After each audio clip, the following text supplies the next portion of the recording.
everyone, welcome to my channel that is Commerce with Nix। आज का topic है types of memory, जो कि है यूनिट 1 टीचिंग एप्टीट्यूड। ये बेसिकली साइकोलॉजी का कॉन्सेप्ट है, बट यूजीसी नेट में इसे टीचिंग एप्टीट्यूड में कवर किया गया है। So let us begin. This is about me. So first of all, let us understand what is memory.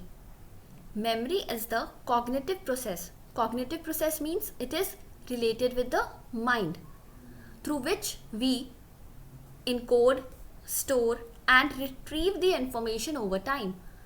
मतलब आप information को पहले समझते हो, encode करते हो, फिर आप अपने mind में उस information को store करते हो और जब ज़रूरत पड़े तब आप उस information को retrieve करते हो, मतलब recall करते हो. It allows us to learn from the past experiences. Obviously हम अपने पास्ट एक्सपीरियंसेस से सीखते हैं और उसी नॉलेज को हम यूटिलाइज करते हैं ताकि हम अपने एनवायरनमेंट में एडजस्ट हो सकें या अपने एनवायरनमेंट को हम अडेप्ट कर सकें।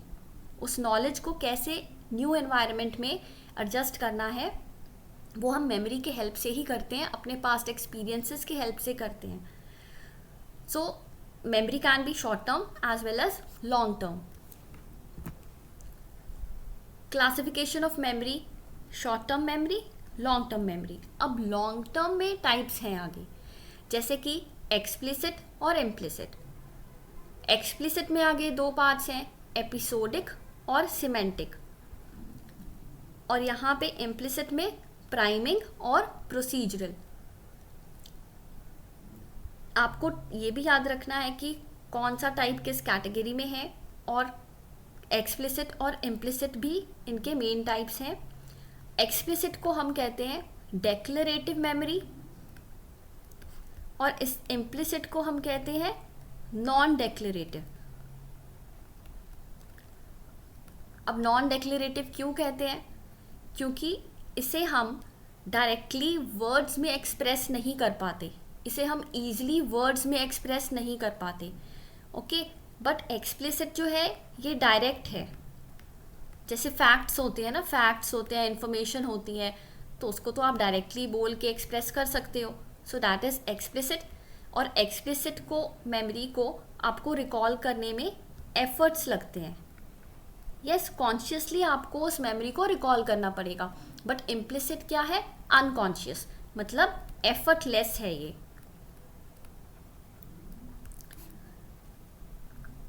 एपिसोडिक, सिमेंटिक, प्राइमिंग, प्रोसीजरल, ये हम वन बाय वन अभी आगे की स्लाइड्स में कवर करेंगे।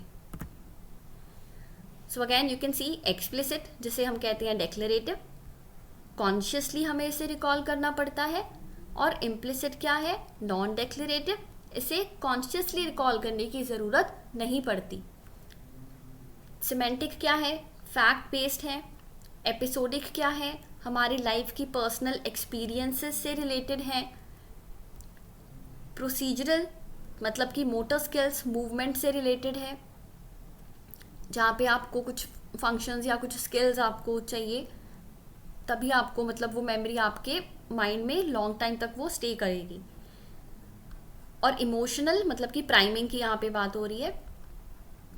ये दोनों इम्प्लिसिट का पार्ट है, प्रोसीजरल और priming. Now what is the difference between implicit and explicit memory?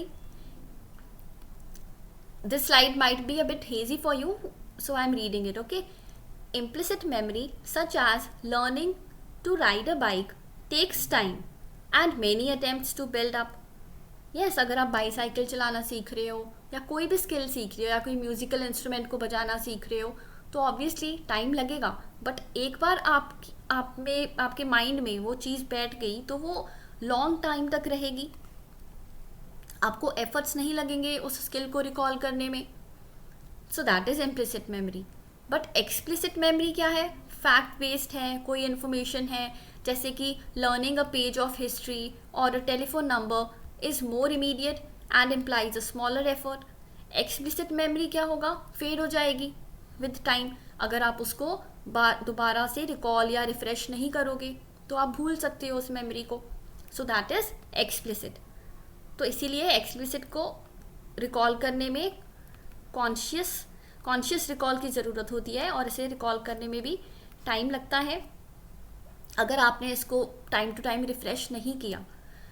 But implicit memory क्या है, जो अगर आपने एक बार जो चीज़ सीख ली तो वो लंबे टाइम तक आपके माइंड में स्टोर रहती है। So let us read. Implicit memory refers to the unconscious memory that is built up through the habits and acquired skills, such as the memory built from riding a bike or the ability to type on the keyboard without thinking. आप बिना सोचे keyboard पे type कर सकते हो अगर आपने एक बार सीख लिया। इसे नॉन डेक्लरेटिव कहते हैं because it is not something that can be easily verbalized और पुट इनटू वर्ड्स। आप इसको ईजिली एक्सप्रेस नहीं कर सकते हो। एक्सप्लिसिट मेमोरी क्या है? कॉन्शियस मेमोरी है, फैक्ट्स और इवेंट बेस्ड होती है। आपको इसको रिकॉल करना पड़ता है, जैसे कि किसी पर्सन का नेम या फिर कोई हिस्टोरिकल इवेंट की कोई डेट। तो एक्सप्लिसिट मेमोरी को डेक्लरेटिव मेमोरी कहते हैं क्योंकि आप इसको डिक्लेयर कर सकते हो, वर्ड्स में आप इसको एक्सप्रेस कर सकते हो। ओके अब इसके 5 थे ना टाइप्स थे, आगे एक्सप्लिसिट के फर्दर 2 टाइप्स थे हमने पढ़े थे। तो फर्स्ट वाला पढ़ते हैं semantic memory. Semantic memory refers to the long term storage of facts and is a form of declarative. We have already studied this. Examples of semantic memory include remembering the definitions of the concepts, historical dates, names of the people, places and things. Yes, fact based. Theoretically, semantic memory has unlimited capacity. अब आप अपने mind में तो जितनी मर्जी information store कर सकते हो, बट ऑब्वियसली वो इन्फॉर्मेशन टाइम के साथ डीके हो जाती है। जैसे एज फैक्टर भी एक मैटर करता है ना। ओल्ड एज में आप कई चीज़ें हम भूल जाते हैं। तो कैपेसिटी तो अनलिमिटेड है, but the information might decay over time. Although sometimes information and semantic memory can be automatically activated, कभी कभी क्या होता है कि आपको कोई फैक्ट या इन्फॉर्मेशन ऑटोमेटिकली मतलब विदाउट कोई कॉन्शियस एफर्ट से आपको वो याद आ गई। बट अगर हम जनरल वे में बात करें तो हमें कोई भी अगर फैक्ट बेस्ड इन्फॉर्मेशन होती है उसे रिट्रीव करने में या रिकॉल करने में कॉन्शियस एफर्ट या मेंटल एफर्ट हमें लगाना ही पड़ता है। ओके अगर जनरली ओवरऑल हम बात करें, फैक्ट्स को रिकॉल करने में एफर्ट्स लगते हैं। Next is episodic. Episodic is related to your life. आप कहीं ट्रिप पे गए घूमने, या आपने कोई मान लो किसी सिंगर का कोई लाइव इवेंट लाइव शो देखा, तो ऑब्वियसली काफ़ी एक्सपीरियंसेस होते हैं, तो आपको वो एक्सपीरियंसेस याद रहेंगे ऑब्वियसली। तो वो आपकी लाइफ से रिलेटेड जो इंसिडेंट्स हैं तो वो एपिसोडिक मेमोरी का पार्ट होते हैं। Episodic memory is a memory of a specific event because each person has a different perspective and experience of an event. Episodic memories of that event are unique to each person. हर एक person की life में experiences अलग होते हैं, तो episodic memory भी उनकी डिफरेंट होगी। और ऑब्वियसली ये हमारे लाइफ में इंपॉर्टेंट रोल प्ले करते हैं हमारी सेल्फ आइडेंटिटी में। Now we come to implicit. Implicit का आगे टाइप है procedural memory, like learning to ride a bicycle. एक बार अगर आपने बाईसाइकिल चलाना सीख लिया तो आप अगर फ्यूचर में अगर आप कभी बाइक भी चला रहे हो तो वो स्किल आपको हेल्प करेगा। यस और फ्यूचर में अगर आप 10 साल बाद या 15 साल बाद भी आप चाहे बाइक या बाईसाइकिल चलाओ तो आपको वो सीखना नहीं पड़ेगा दोबारा से, क्योंकि वो आपकी मेमोरी में स्टोर हो चुका है। आपने उस स्किल को रिपीटेडली प्रैक्टिस किया है। See procedural memory is a type of implicit memory that is activated when we are performing a well-learned task. Motor activities such as riding a bike or typing on a keyboard are examples of procedural memory. Tasks that have been practiced repeatedly eventually become automatic क्योंकि आपने वो skill सीख लिया, which means they are performed requiring very little attention or cognitive capacity. मतलब आपको ज़्यादा सोचना नहीं पड़ता, आप उस स्किल को सीख चुके हो तो आप उसको चाहे काफ़ी टाइम के बाद भी आप उसको प्रैक्टिस करो या परफॉर्म करो उस स्किल को, it won't require much efforts, इसीलिए ये एफर्टलेस मेमोरी इसे कहते हैं. As an illustrative example, when a person has practiced a particular song on the piano for an extended period of time, they can play it without thinking.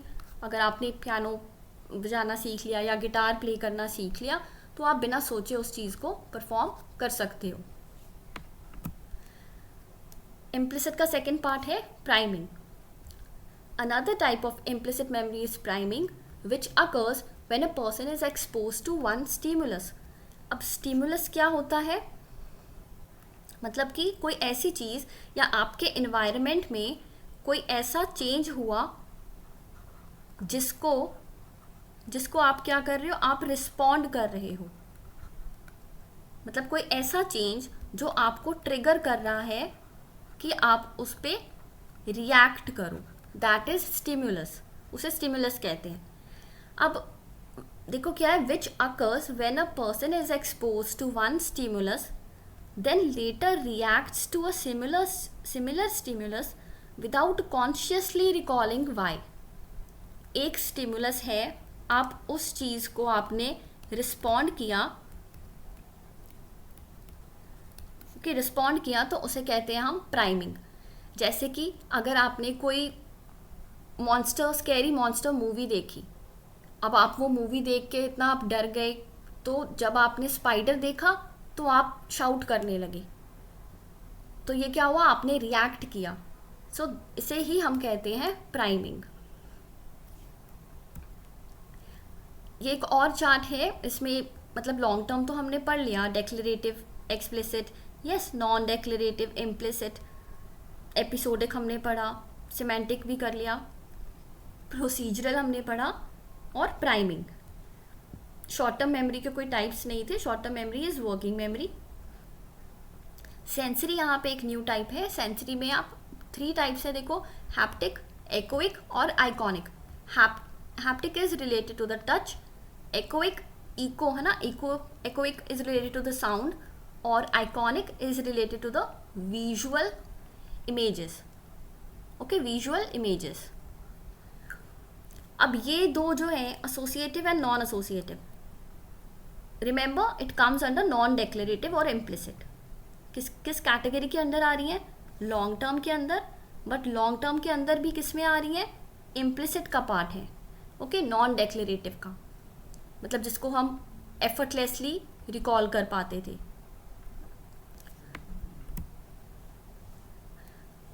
Now let us discuss this.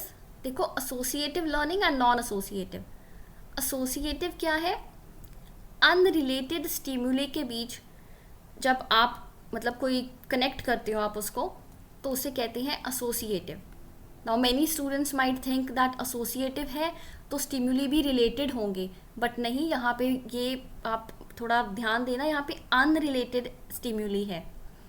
Okay, unrelated stimuli को जब आप connect करते हो conditioning के through, उसे कहते हैं associative learning. जैसे कि क्लासिकल कंडीशनिंग इसका बहुत अच्छा एग्जाम्पल है. पहले आपने डॉग को, पैवलोव ने एक एक्सपेरिमेंट किया था डॉग पे, तो you might be knowing it. तो पहले उसे फूड दिखाया गया डॉग को, उसके बाद सिर्फ मतलब बेल रिंग की गई, तो मतलब उसकी कंडीशनिंग की जा रही है. तो फिर उसे पता चला कि ठीक है, बेल बजेगी तो मुझे खाना मिलेगा. तो फिर उसको उसके बाद बेल के साथ फूड शो किया गया. तब यहाँ पे मतलब रिपीटेडली ऐसा किया गया, तो उसकी कंडीशनिंग इस तरह से हो गई कि एंड में आते हुए उसे इतना पता चल गया कि अगर बेल रिंग हुई है तो मुझे फूड ही मिलेगा. पहले उसे फूड दिखाना पड़ता था तब उसे रियलाइज़ होता था, पर सेकंड क्या हुआ था, सिर्फ बेल रिंग की गई. थर्ड में उसकी कंडीशनिंग कैसे की, बेल रिंग की प्लस फूड, और फिर एंड में सिर्फ बेल रिंग से ही उसे पता चल गया. तो ये क्या था, ये रिपीटेड प्रोसेस था और यहाँ पे उसकी कंडीशनिंग की गई थी. तो इसे ही हम कहते हैं एसोसिएटिव लर्निंग. तो इसके एग्जांपल्स क्या थे, क्लासिकल कंडीशनिंग या ऑपरेंट कंडीशनिंग, या फिर यहाँ पे एक ट्रायल एंड एरर मेथड भी आता है. ये सब किसके पार्ट है, एसोसिएटिव लर्निंग के. नॉन एसोसिएटिव लर्निंग क्या है, यहाँ पे आप एक सिंगल स्टिमुली को रिस्पॉन्ड करते हो, सिंगल स्टिमुली को आप रिस्पॉन्ड करते हो। और यहाँ पे देखो, यहाँ पे तो रीइंफोर्समेंट की ज़रूरत होती है,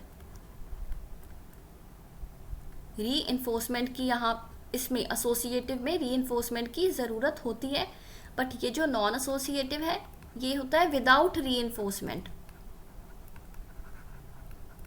विदाउट रीइंफोर्समेंट। अब रीइंफोर्समेंट का क्या मतलब होता है? रीइंफोर्समेंट मतलब कि अपने रिस्पॉन्स को स्ट्रॉन्ग करना, ठीक है, रिस्पॉन्स को आप और भी ज़्यादा स्ट्रॉन्ग कर रहे हो, उसे कहते हैं रीइंफोर्समेंट। क्योंकि यहाँ पे देखो हम डॉग को कंडीशन कर रहे हैं, तो रीइंफोर्समेंट की तो ज़रूरत है, क्योंकि हम चाहते हैं कि वो रिस्पॉन्ड करे बेल को। बट यहाँ पे नॉन एसोसिएटिव में किसी रीइंफोर्समेंट की ज़रूरत नहीं होती। A stimulus is not paired with the behaviour. Habituation और सेंसिटाइजेशन ये दोनों किसका पार्ट है? नॉन एसोसिएटिव का। Remember this. अब हैबिचुएशन क्या है? हैबिचुएशन मतलब क्या हुआ? Habit. Yes.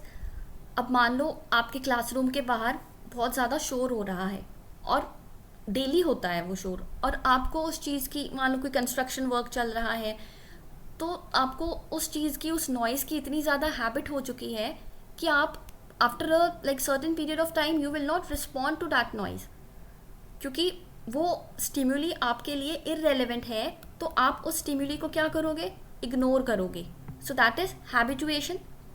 Okay, you got use to a particular stimuli, but since that stimuli was irrelevant to you, वो आपके लिए रेलिवेंट नहीं था, तो आपने उसको इग्नोर किया। Second is sensitization. तो यहाँ पे आपने स्टिम्युली को इग्नोर किया था हैबिचुएशन में। ओके, सेंसिटाइजेशन में आप क्या करते हो? यहाँ पे आप अपने रिस्पॉन्स को इंक्रीज करना चाहते हो। यहाँ पे तो आपका रिस्पॉन्स क्या हो रहा था? हैबिचुएशन में your response was decreasing with time. आप नॉइज़ को रिस्पॉन्ड नहीं कर रहे थे, रिस्पॉन्ड करना बंद कर दिया था। बट सेंसिटाइजेशन में आपका रिस्पॉन्स इंक्रीज होता है। जैसे कि अगर मान लो जो डॉग्स हैं, डॉग्स को क्रैकर से या थंडरिंग से डर लगता है। अब अगर रिपीटेडली डॉग्स को क्रैकर्स की आवाज़ सुने तो वो फियरफुल हो जाएंगे, वो और ज़्यादा डरेंगे उस चीज़ से। मीन्स वो स्टिम्युली को और ज़्यादा रिस्पॉन्ड कर रहे हैं। या फिर another example of sensitization can be, अगर आपने बहुत सारी हॉरर मूवीज़ देखी हैं तो आप डर तो आपके अंदर ज़्यादा होगा फिर। और अगर आप कोई भी अंधेरे वाली जगह में जा रहे हो या फिर आपने अनफेमिलियर कोई नॉइज़ सुनी, तो आप, जायज़ है कि आप वहाँ डर जाओगे। यस, आप वो नॉइज़ सुन के डर जाओगे या अंधेरे में जाने से डरोगे। तो मतलब कि आपका रिस्पॉन्स इंक्रीज हो रहा है with the passage of time. तो ये इम्पॉर्टेंट था, associative and non associative. Habituation और सेंसिटाइजेशन किसका पार्ट है? नॉन एसोसिएटिव का। और classical conditioning is a part of associative learning. Associative learning किस में होती है? अनरिलेटेड स्टिम्युली में। और नॉन एसोसिएटिव किस में होती है? एक सिंगल स्टिम्युली में। और एसोसिएटिव में आप एक ये भी जैसे याद रख सकते हो, जैसे आपने किसी का नेम और किसी का फेस, आपने इसको रिलेट किया, तो ये किसका एग्जाम्पल होगा? एसोसिएटिव का। या फिर आपने कोई फ्रूट देखा और वो फ्रूट को देखने से ही आपको उस फ्रूट का टेस्ट याद आ गया, तो ये भी एसोसिएटिव लर्निंग का ही पार्ट होगा। Okay, so with this we come to the end of the video. Thank you for watching. और अगर आपको हमारी वीडियोस अच्छी लगती है तो do like, share and comment, and do subscribe my channel, that is Commerce with Nix, and I will attach like one link in the description box. अगर आप हमारा टेलीग्राम चैनल ज्वाइन करना चाहते हैं for daily quizzes, you can join it. वहाँ पे paper 1 और paper 2 commerce के क्विज कंडक्ट किए जाते हैं। Okay, see you again in the next video. Keep studying, bye bye.